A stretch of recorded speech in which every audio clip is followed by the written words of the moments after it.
I go back to February of 2011, and that was the time when Scott Walker said that he was going to, and these are his words, drop the bomb. And what he did, of course, was he introduced the legislation that reversed 50 years of labor law in the state of Wisconsin. That was the spark, if you will, that started the ideological civil war that has now engulfed this state for the last 16 months. The last time I checked, we balanced a $3.6 billion budget, and the Civil War started when the unions decided to come after us for doing what we did, for being responsible, for dealing with something that was an unsustainable benefit that was going on.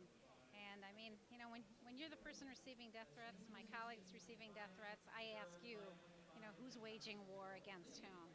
I will reach out to people. I will work to restore working rights for public employees.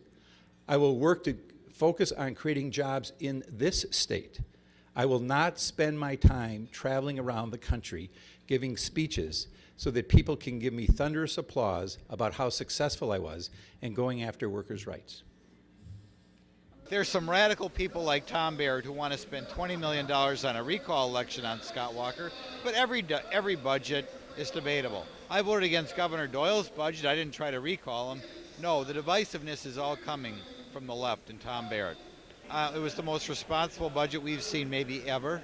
They're not going to apologize for that. What I wish the Democrats would do is apologize to the taxpayers of this state for forcing us to spend $20 million on an unnecessary recall election. That's what they really should apologize for. Putting my chips on the people who live in this state, because I think that the people of this state do not want to have this government controlled by out-of-state money, controlled by a national right-wing movement. And this state has never had a history of having leaders who are on the far right or on the far left. To me, they're just acting like spoiled brats. Our President Obama said that elections have consequences. We won the election. When they jammed health care down our net throats, Walker won the election. And I think he should get his full term. I think this do-over is ridiculous. And hopefully it'll turn out that he wins twice.